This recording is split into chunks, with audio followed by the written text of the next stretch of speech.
Hello and welcome back to Rocket Rabbit Commentaries plays Oblivion, the fourth Elder Scrolls game to have arrived on top of Elder Scrolls 3 Morrowind. Before Elder Scrolls 5 Skyrim, we find The Journey. The Amulet of Kings de Joffrey. Yeah, you know, that Amulet of Kings that's been in our inventory that every time we looted a corpse and then tried to stuff that equipment back up the ass of the corpse from which we got it, that occasionally we would run into this pesky little object called the Amulet of Kings that you cannot actually remove from your inventory no matter what you do because it's a quest item. And of course, we can't actually kill Joffrey because he is, our key contact for the main quest right now. Yeah, so Joffrey actually is one of the most important characters in the game right now. He's the one who knows the whereabouts of the heir to the Emperor, Uriel Septim, who is Martin. Meanwhile, we're going to take a stroll to the 8th and final county, one that has not yet felt the singe and scorch of our fingertips. We're going to Chorrol. We're going to take care of business. So why aren't we allowed to steal their quivers? The game has a funny way of registering the equipment on some of these characters. Very funny. Like, you could give a corpse a weapon, and then suddenly the corpse is equipped with the weapon, as though you physically put it in their hands. A lot of scripting involved. Like the part that there are guards pursuing me at this very moment because they know that I have a stupidly high bounty on my head. My cat-like black-hooded head. And zap. And now let the mayhem commence. You're going to be following me on all sides. I was going to actually tally up our bounty again. You can try. By the gods, there's a psychopath on the loose. You can't touch me. No. Nope. Stay. Get out of sneak mode. Damn it, he caught me. Now the guards are going to start fighting me. Okay, our current bounty is 238,000. 200,000 septims. You're going to have to get a little closer to touch him. Here you go. Okay, so I find it interesting that the longsword actually has longer range than touch. Well, as it should. It is a longsword. It should, sure. It is a longsword after all. It's, 3 feet of steel, but... My shoulder. My second rib. Okay, how many ribs can you usually eat at a steakhouse, Mr. Cloud? They would have to be beef ribs, and I could eat a whole rack of beef ribs. A whole rack of beef ribs. A whole damn rack of beef ribs. You got a plate big enough to try to fill me up? I don't think I can do a whole rack, to be perfectly honest. Leave me alone. I mean, back in my heyday, man. Hey, you got an arrow sticking out of you, too.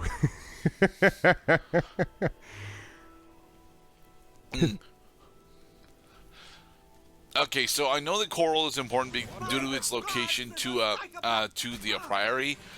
Is there any other thing in Chorrol that's actually interesting to do when it comes to quests and such? I do recall this is the place where you can find the one of the twins. There's a set of twins in Cyrodiil, and you're supposed to help them realize that they're long lost brothers who were separated at birth. The Germain brothers.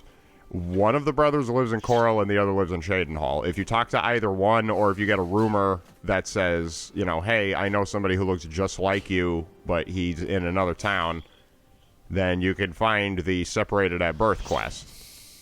Okay. It's a side quest. It's fun. It feels very. It feels like something out of an Alexandre Dumas novel, honestly. But the only Alexandre Dumas novel that I'm aware of is Count of Monte Cristo, isn't it? I don't know what you're aware of.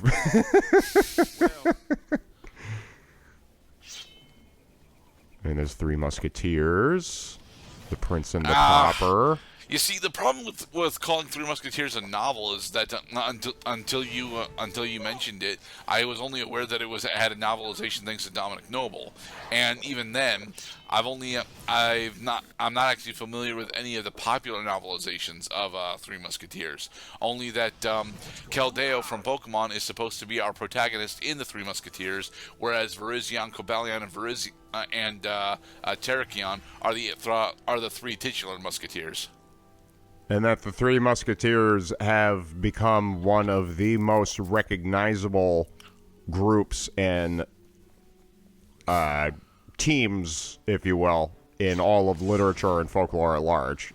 The inspiration for countless works. I mean, I would say that the crew from Treasure Island is actually more famous than the Three Musketeers. No, the crew from Treasure Island is not more famous than the crew from Three Musketeers. You really think that the crew from Treasure Island isn't as influential? Well, I mean, just look at what the Three Musketeers have done to bridge the gap among the European languages and folklores. Like, really, it was a work of uniting, and all you had to do was read a gigantic body of literature by one of the most self-absorbed writers of the period. We attempted to kill another Countess, Mr. Cloud.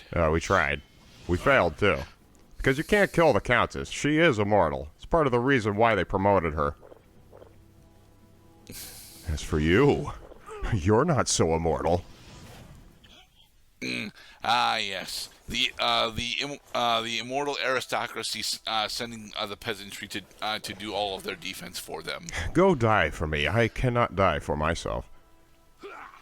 And we find that the Countess has restored her seat. We cannot have this. Could you nudge a little closer, please? So why are we focusing so much on Leith Warwick? Because he was there, Mr. Gurdat. Leith is a chick, dude. Come on. Because she was there, Mr. Gurdat. We find that the game is much more interesting in the daylight. How about we wait some time? And then in the early morning, in this whatever godforsaken month on the stupid calendar we have... I think Tyrrell is supposed to be April. Tyrrell? Yeah. What's Tyrrell? Tyrrell is... or is that the day of the week that we're on? Turdus. Mourned us, frayed us. Potions! Irana, for the love of God, would you just leave me alone already? Now I know why Tikius wants to stay the hell away from you. You are annoying. I find it interesting that she can actually inflict you with silence. Yeah, you get inflicted with silence quite a bit when you're in Chorrol, come to think of it, because this is the first time that, finally... a character actually has developed an answer to Obliteratify. You can't cast Obliteratify if you're silenced.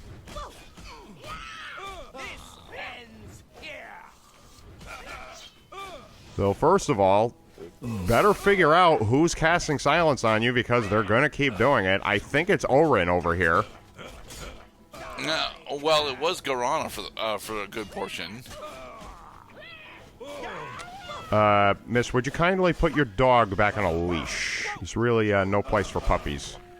Yeah, see, I took care of it for you. You obliterated the puppy, Mr. Cloud. The puppy is an extension of the character. I could not care less about their livelihood. I noticed that Modron actually took 2 obliteratifys and is still not fallen down. Yeah, bro, he's a dark elf. Dark elves have 25% resistance to fire.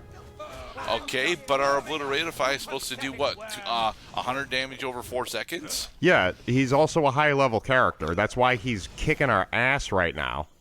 You're not afraid of trouble, are you? You'd like a fighter's guild. So nice to have opinions from these characters.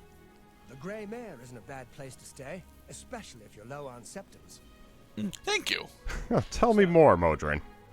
How would you like a big sack of money? Nonsense. You've got a Here, have a tissue. Wipe yourself off. That's funny. That's amazing.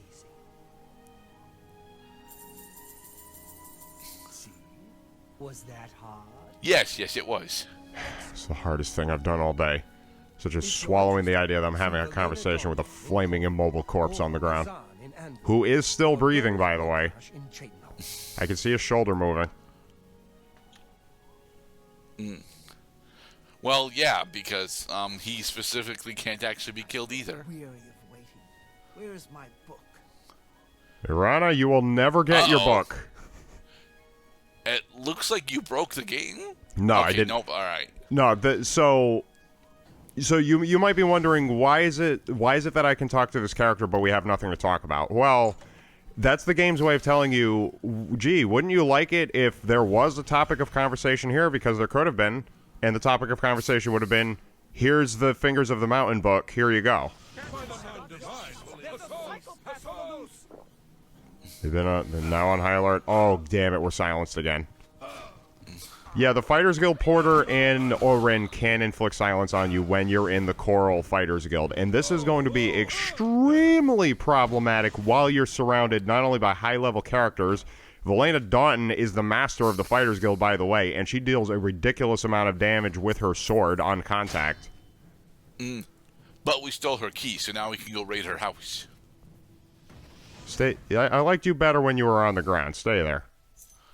Whoa, We key? stole. Okay. I'm a bit confused, Mr. Clown, because you mentioned that we're not actually allowed to loot characters while they are unconscious. Yet we successfully managed to loot 2 different unconscious characters here. Well, loot implies that it was a corpse. You can pickpocket living people. Oh, okay.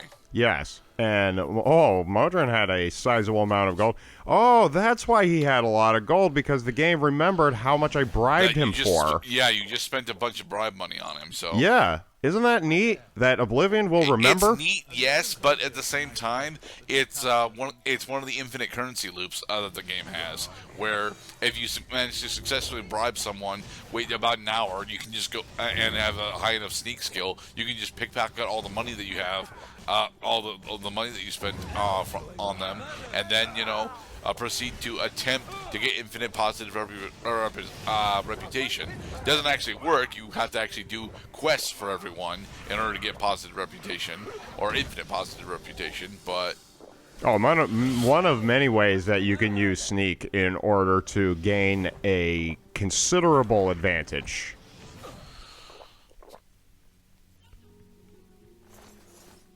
Some ones have been murdered, ma'am. Tikius, I know you're around here somewhere. Don't fuck with me. We punched the silver plates. Yeah, punching things is fun. Sending people hurtling to the ground. You don't have time for us? Here, we obliterate a fire corpse. Yeah, because you could take damage per second even if you're not in the same loaded area as I am.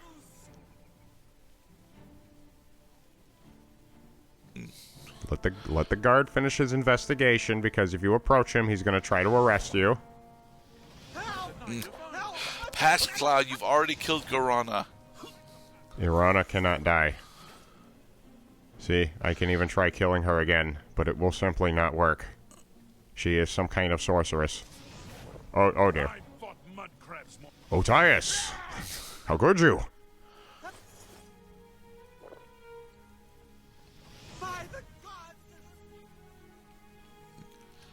Man, we've been on the loose all morning.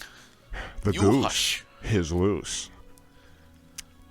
Anyway, we are. Do we actually have access to waterfowl in Oblivion? No. There's no waterfowl in Oblivion. Now that you mention it, there are no ducks. There's no geese. There are no loons, swans, other waterfowl. But we can go to the chapel. Pelicans. We've come a long way in this Oblivion playthrough. We explored fauna. We killed some dogs. We said, hey, there's a cat or a bear. Actually, no, we did not run into any mountain lions or bears during this playthrough, which honestly is a good thing, because mountain lions are some of my least favorite enemies to run into in this game. Is it because they have such high native sneaks bonuses that they end up pouncing on you from the tall grass? No, it's because they're wicked. They are inescapably fast, and they deal lots and lots of damage on contact.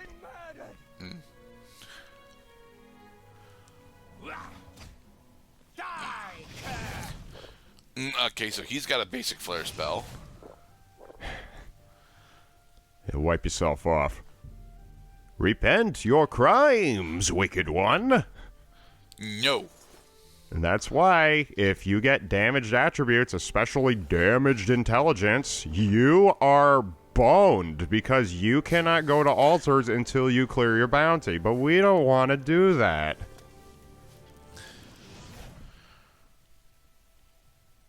Kellen is unconscious. So we can now just about consider Chorrol thoroughly crushed at this point. And Kellen doesn't even have a house key for us to steal. That implies a partner of some kind, Mr. Cloud. And in the next episode of Roger Rabbit Commentaries Plays Oblivion, after we slap some more people hurtling to the ground, we're gonna finally own up to what we've been up to. All right. Be safe, everybody.